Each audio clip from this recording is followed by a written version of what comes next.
All right, and welcome in here to one more episode, yet another one, 7. We are past the 6-pack mark. Got to make the beer reference there with the 6-pack. We're into episode 7 now as the Two Guys in Beer podcast rolls along. Andy Beckstrom along with Sean Field here, and the best part of the entire program. There we go. Yeah, that'll do the trick right there. I couldn't quite get mine latched on there right away. I need some experience with, bottles. You're an amateur. Man. Coming off of a great Oktoberfest, we had Bell's Oktoberfest, then we had Shell's Oktoberfest, and now we have Breckenridge Oktoberfest is what we're going to bring to you. So Breckenridge Brewery. So if you have your beer at home or your beer of choice, go ahead and give you a second to pop the top on that one and be able to kind of get warmed up and get ready to go. I've got...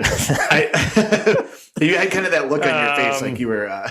Yeah, it's Oktoberfest beer. It is Oktoberfest. It's got a different, almost not a bite, but there's something... It's a little more hoppy. Yeah. A little more bitter.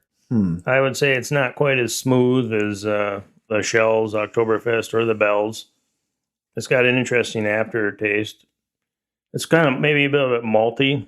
Yeah, I was just going to say, I think it's kind of a malty, and it does say that on the front, a toasty malt character with a clean, dry finish. So, I mean, it's pretty good. It's toasty. Yeah. Definitely some malty, though, for sure. Yeah, it does have some malt in it, for sure. Yeah, it's a little bitter. Kind of lingers a little bit with the with that. Yeah, I don't know what to think about it yet. As I continue to drink as we talk, we'll see if it changes. It's all right so far. I've never had this one before. Breckenridge Brewery. It's in Colorado.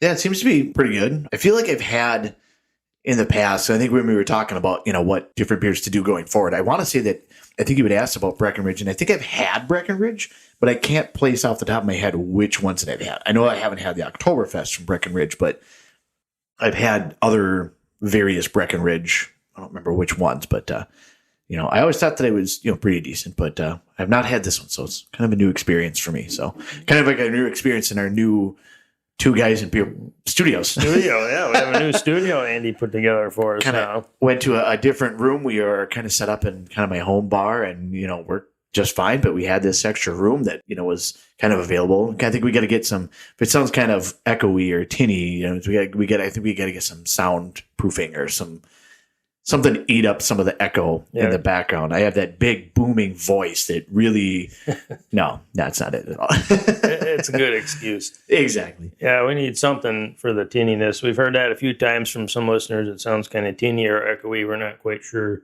exactly what that is yet. We're still trying to work through that and figure that out here as we go forward.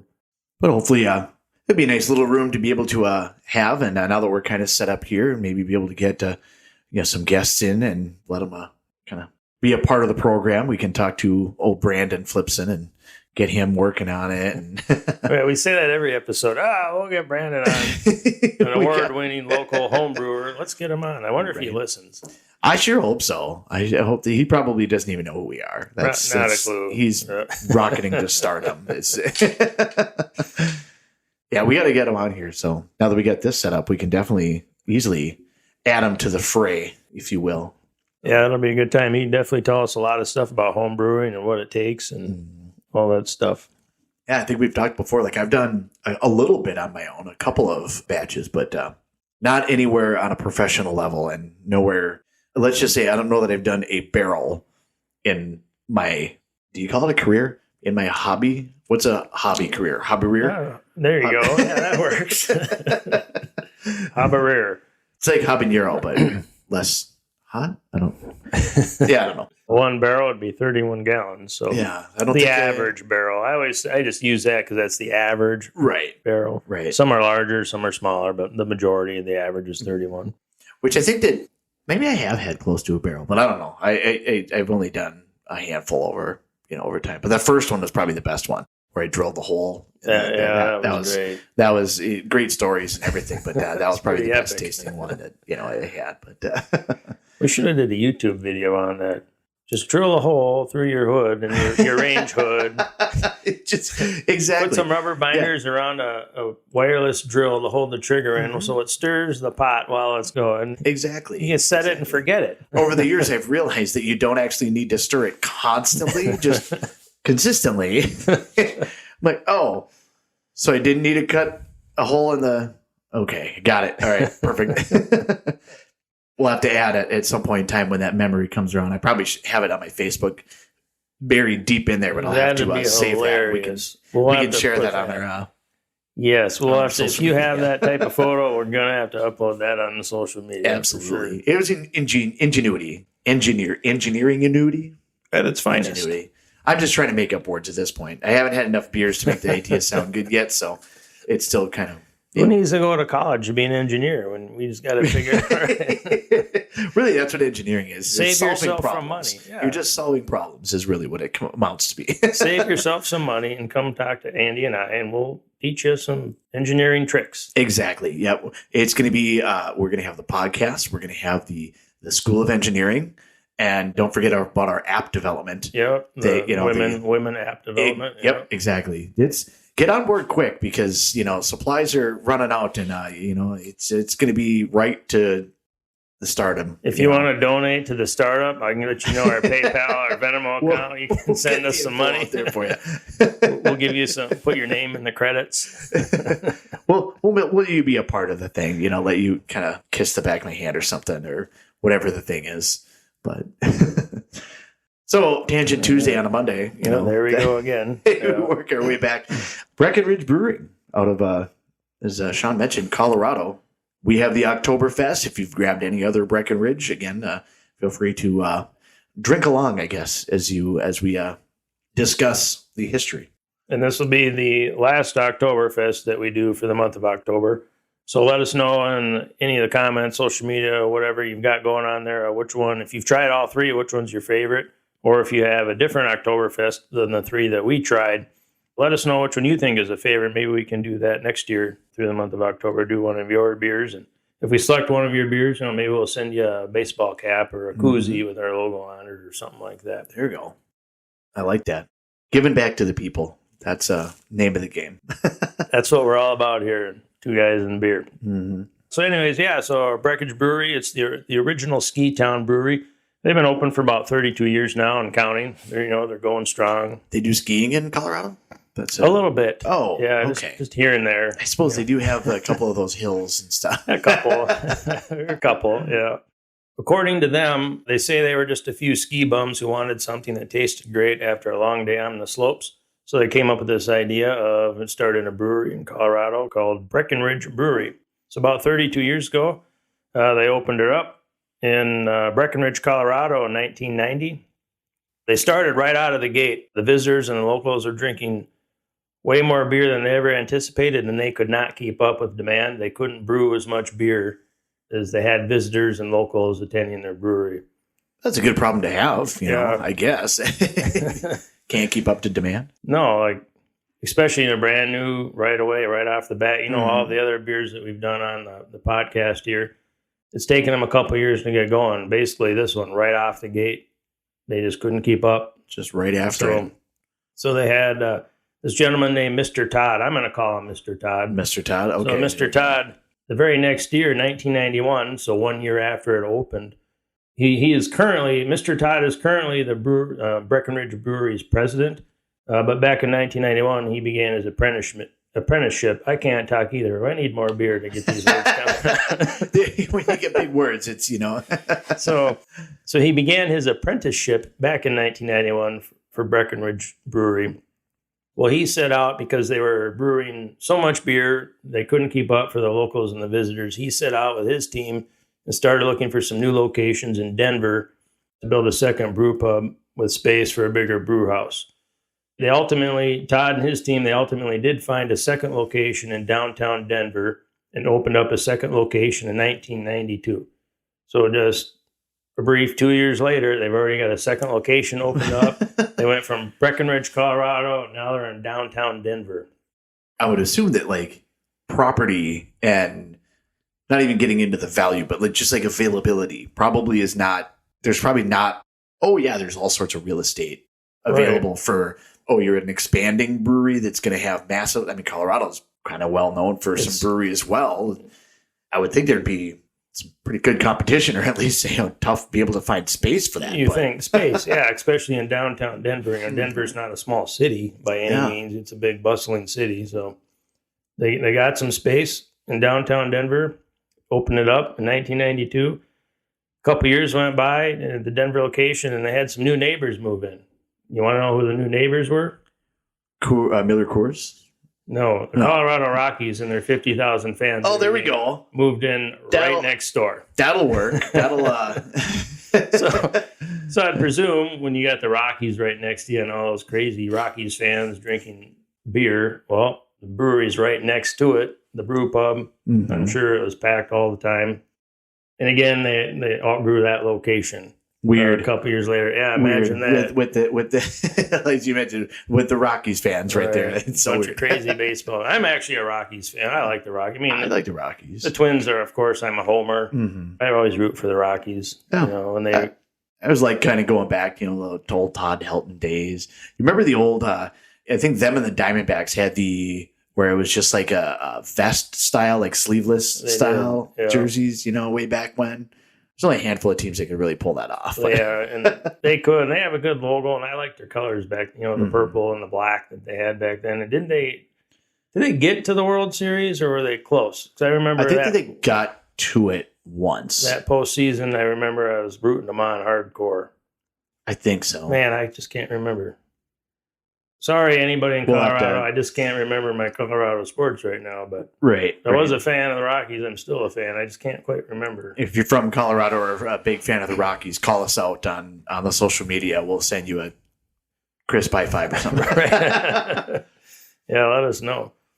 So because the Rockies moved next door and all their fans, and again, they outgrew their downtown Denver location. So they did find another location a few miles away from where they were.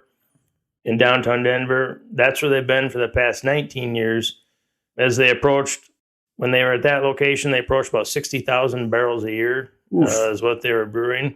And I did do the arithmetic this time as to how many gallons of beer 60,000 barrels are. That's a couple, 3, 4.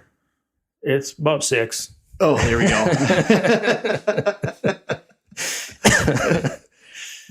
So it's a solid output. So in actuality, it's 1.8 million gallons of beer. Wow. That's a lot of beer. I was waiting for you to say they moved a couple of miles to the west, and then all of a sudden the Avalanche moved in because the Pepsi Center is kind of around that area too. At least I think it's I don't even know what it is now. I'm not sure. I think it might be the Pepsi Center. I don't know. I went there a couple of years ago. That was kind of fun. But, oh, you did, huh? Yeah, it was kind of a crazy Tangent Tuesday, kind of going off the rails here. I worked overnights on Friday night. I was working down in the cities, and so I went to the airport after I got done with work and got like a couple hours of sleep in one of the chairs, kind of slumped over. Got on a flight, flew to Denver. I had a friend that lives out there, and went out to just one of the bars, had something to eat and hung out and whatnot. Went to the Avalanche home opener against the Wild at the Pepsi Center. Oh, wow. Went back to that same bar afterwards, was there till like 2-ish in the morning. Took the train. Actually, I didn't take I went back to the train station, but the train station, 1 o'clock was the last thing. So I had to like sleep in the train station for like 4 or 5 hours. And like 5 o'clock in the morning, there was another one that was going or whatever. So I get up, get on that, go back to the airport, get on a plane, come back to Minnesota.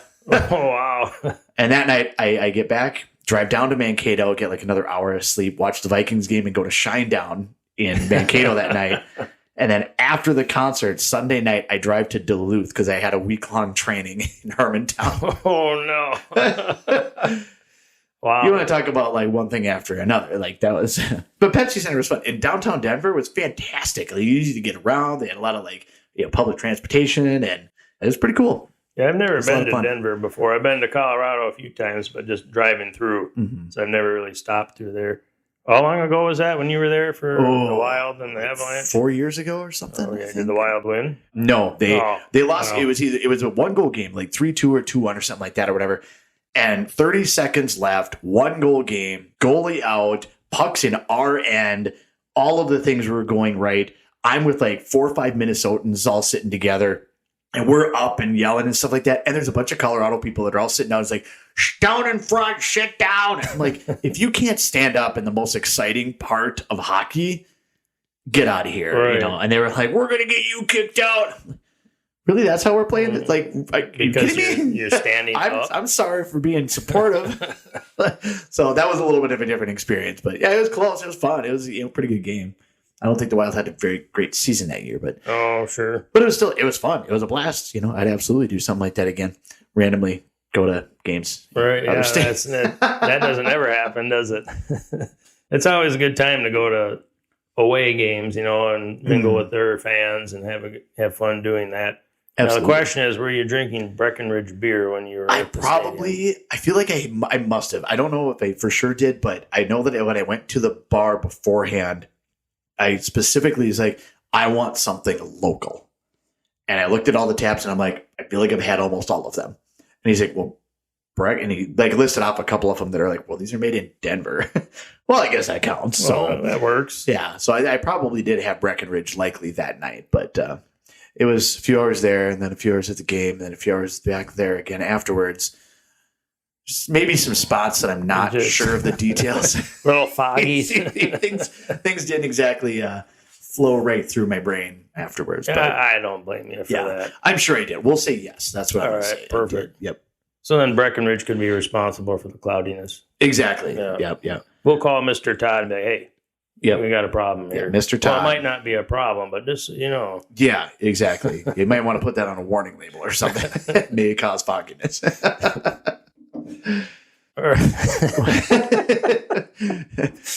Somebody want to phone in to let us know where we were at before? Yeah, we're need some more of this beer, actually, I think. All right, so getting a little back on track. Let's steer back on course or put the train back on the track here. So they were brewing 60,000 barrels of beer or 1.8 million gallons of beer, if we want to convert that, out of that location when they moved away from downtown Denver. But that still wasn't a large enough area. So Todd and his team yet again had to search for a larger home to accommodate their growing business because they continue to grow and grow and grow. I wonder if there's like an old Walmart available or something, like do the Spirit Halloween thing where you just move into an old building. That would actually be probably a pretty good size. Right. But they actually found a little better spot here in a little bit. And I'll tell you. Well, actually, I'll tell you right now. Okay. I'll wait here. We won't even keep this. We won't even have any suspense. Yeah. We'll have that when we come back from the commercial break. Right. So around 2015, so a few years later, of course, Mr. Todd and his team, they did end up finding a bigger spot. They found a 12-acre stretch of land in Littleton, Colorado, that at one time, was a carnation farm. So, interesting place to move a brewery to, and a tap house and tasting room and all that. I feel like that's one of those things that, like, there's enough carnations that are out there that there must be a farm, but I feel like that's one of those things that you never really think of, like, I suppose they have to have a farm for carnations. I feel like we had this discussion the other day about like having a farm for carrots. Right. You don't really think of like there's a farm for carrots, but there's a lot of carrots that are out there. Right. Like somebody did it. They had to come from somewhere.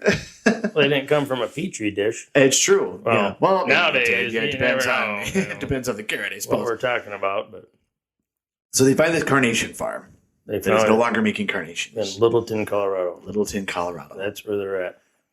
So with the 12 acres, it's a new location for them, but the new location's got the 12 acres. It's larger.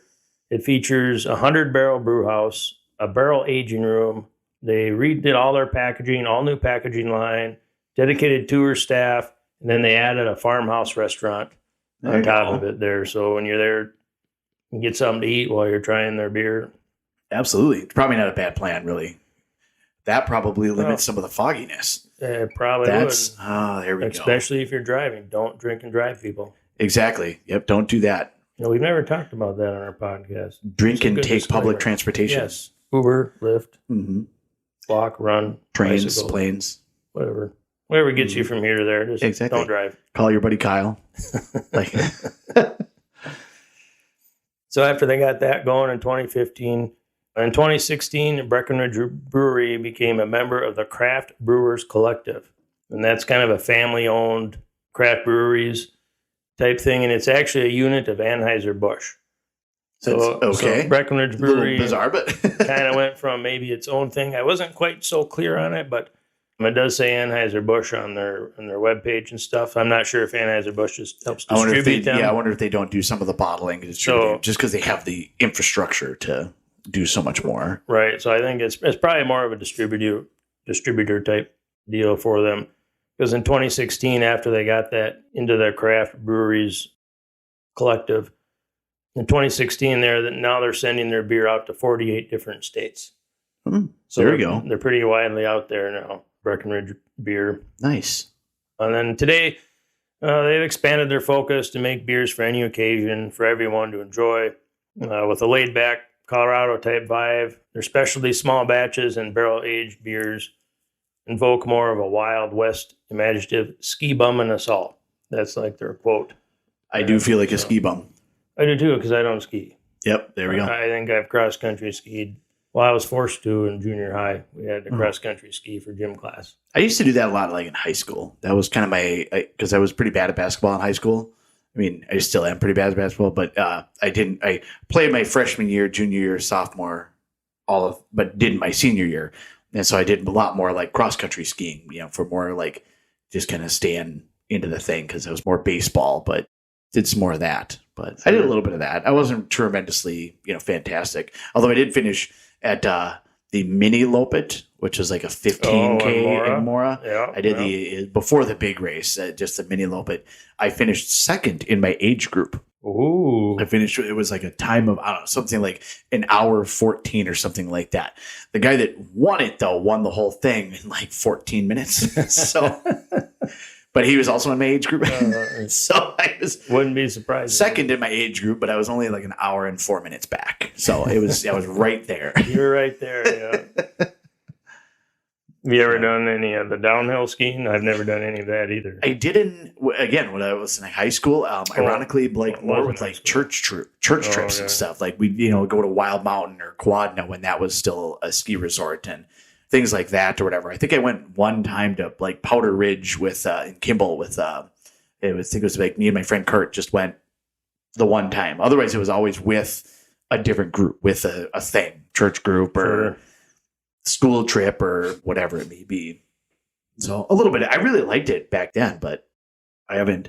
It was one of those. It's one of those things that like, do you like downhill skiing? Oh heck yeah, I really like downhill skiing. And you start thinking, I'm like, I haven't been like 24 years since I've been downhill skiing. So do I really like downhill? I'm not sure if I do. Sure. So yeah, I did it like way back then, but it was fine, But I just haven't. Yeah, I just haven't. I don't know. I guess I haven't prioritized it, so maybe that says a lot about Like I had fun, but I don't know. Yeah, I've never downhill skied. Only cross country skied a couple times. Not too interested in it. I'm getting sick of winter. I'm getting sick of snow. Mm-hmm. If I'm out in snow, I prefer something with a motor. You don't want to be tumbling down the hill or anything? I will on a snowmobile. I just don't want to work that hard at it. Right. I'm getting old and lazy, and I like some beer. Right. Breckenridge beer. It's what I need to get a snowmobile. I don't have anything like that or whatever. Never done a lot of that, so need to enjoy a little bit more of winter's fairs stuff. Yeah, it takes work and effort though, and it's cold out. That's true. I could stay inside and drink more beer for the podcast. Drink more beer Research. for the podcast. Research. Right. That's I'll stick to that. Game plan for the next one. I'll drink to that. Cheers. I wonder if that'll actually work. It kind of came through the mic stand. Is that? Oh, there we go. That was a pretty weak little one. Yeah, I didn't want to, whack the mic too hard, but Yeah, I don't know. So overall, the Breckenridge Oktoberfest, it's a pretty decent Oktoberfest. I'd say of the three that we've done, I'd probably rank it number 2. I still think Shells is number 1, but I'd rank this number 2. It's a little more bitter. Like the bottle does say, malty with a clean, dry finish, like you alluded to earlier. I would drink it again for sure. I think I'd probably agree. I mean, I do like the bells, but in a way, like the bells and the Shells were kind of similar, but kind of light, kind of easy drinking. But the Shells still had a little more flavor to it. This has like a different flavor profile to it. It's still an Oktoberfest. You still get that, that Marzen lager type of flavor to it, but it definitely has a little more punch, if that's a right way to describe that. Yeah, it works for me. It's a good enough way to describe it. Yeah. I know what I'm saying. It is different. You do. Expert. Not many other people know what I'm saying. But that's fine. I still say it anyway. So, volume shooter. Just throw it all out there. So, yeah, pretty good though. I'd be willing to take a random. I should look at tickets to see when the Wild play Colorado and do that again. Maybe not in a overnight type of trip like I did the last time. Maybe a little bit more extended. Actually see the rest of Denver, but it's kind of fun. Be able to check out the Breckenridge Brewery. Yeah, it'd be fun to go tour that place. What did you even go out there for again to begin with? Just to watch the game. Oh, just to watch the game. Yeah, I literally started as I have a friend that lives. It's like north of town, like not in Denver or whatever. But you're talking about that, and she's like, "Oh, I'm going to get tickets to going to the thing," and I'm like, "Oh, that'd be really sweet. I should look at tickets." And she's like, "Yeah, absolutely do it." And it was one of those where, well, I guess I'm not taking a bag, and it's like a 2-hour flight, hour and a half flight. Like it's not a very long flight. So I'm like, I guess I don't really care if it's like, Spirit, Frontier, like the cheapest flight that I can find. And it was like $80 or something like that. Nice. So I was like, you can't beat that. Like I'll be there for like 36 hours tops. Why not? Heck with it. So she bought the tickets for the game. And so I bought the flights and, took the train out there, and like I even slept on the train a little bit because obviously didn't get a lot of sleep that entire weekend. But it was just randomly just one of those things. I don't know, and it was definitely like, because even when I talked to her, she's like, "Oh, that'd be sweet, stay the whole weekend." I'm like, no. I got Shinedown tickets on Sunday, so I got to go to that. She's like, "So you're just gonna come out here for Saturday?" I'm like, "Yeah, it's fine." Yeah, okay. Don't worry about it. Andy, you are one wild man. It's been known. You're just so wild. I don't know how Amanda can contain you. She doesn't. She just rolls her eyes and allows me to do whatever. I wonder if that friend of yours in Colorado knows we have a podcast. I should. I'll have to let her know. You should tell her. Probably is. She might have even clicked on at some point in time. Listen to this episode for sure. It's in your hometown. Exactly. Or in your neck of the woods. I don't know if it's her hometown. I'll send her a couple of the like stickers or something like that, or some of even the post or the business cards with the QR code. You can put them up all over the place. All over Denver. Just stick it on the wall at the Breckenridge or something. Yeah, that'd absolutely be perfect. Heck yeah. Yeah, it's a pretty solid beer. Pretty solid place. I think it'd be a lot of fun to be able to check it out. So. Yeah, I agree. So go get yourself some Breckenridge Oktoberfest. If you haven't yet, while it's still out there, give it a try. Let us know what you think.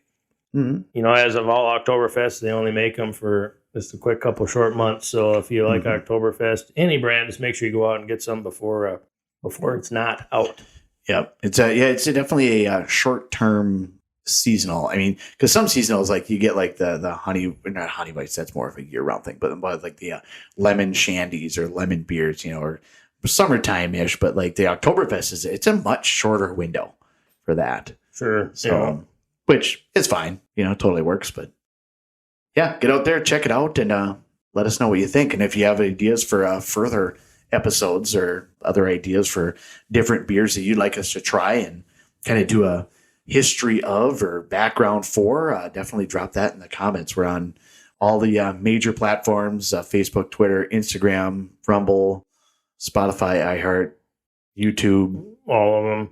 I feel like I'm missing probably a bunch, but it's fine. Google. We're on quite a few. So all the major ones, major podcast, social media platforms, we're out there. Yeah, like the old proverbial like, share, and subscribe. Tell your friends, tell your neighbors. Nothing else, like go log on to their Wi-Fi and download or something. There you go. At least click the like and share button. Right. Just clicking the like and typing a period in the comment just helps the algorithm move it around a little bit. But yeah, we want to hear from you though. Definitely let us know kind of what you think. If there's something that you're got questions for us or thoughts on a certain beer, or even if there's something you don't like, we're definitely open to deleting. Listening to other comments. We want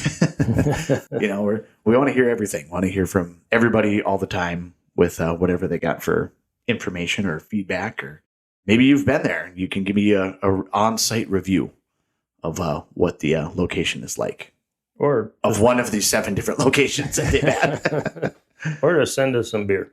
Yeah. I'm all good with that. Yep. We're happy to we'll send you a open. hat and maybe even a sticker, and we'll get you something. We'll get you some swag for sure. Absolutely.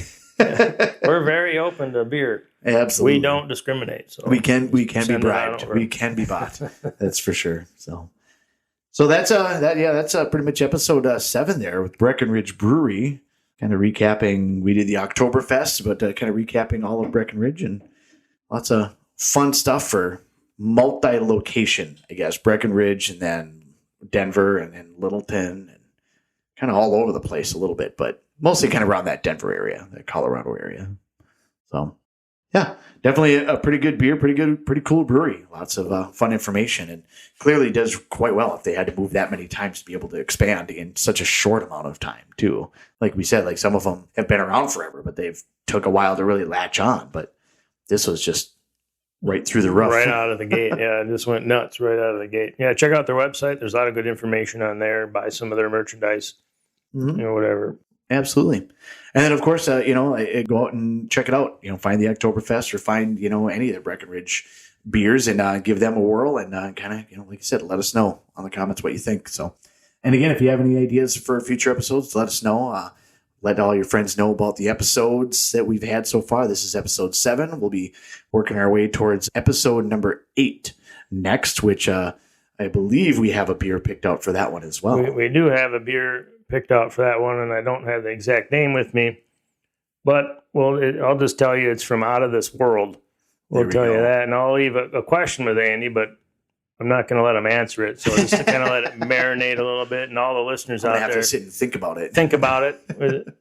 For a little bit. But the question is, do you believe in aliens? Do they exist? We'll have to discuss that on the next next episode. That'll be the ultimate teaser to be able to get you back. So for sure, we'll have to discuss that on the next opportunity, the next episode of Two Guys and Beer. So hope you enjoyed today's episode. A lot of fun to be able to kind of go over the Breckenridge Brewery. My name is Andy Beckstrom for Sean Field. Hope you enjoyed the episode. And Sean, any closing words? Thanks a lot for listening, everybody. Appreciate it. God bless and cheers. And we'll talk to you soon.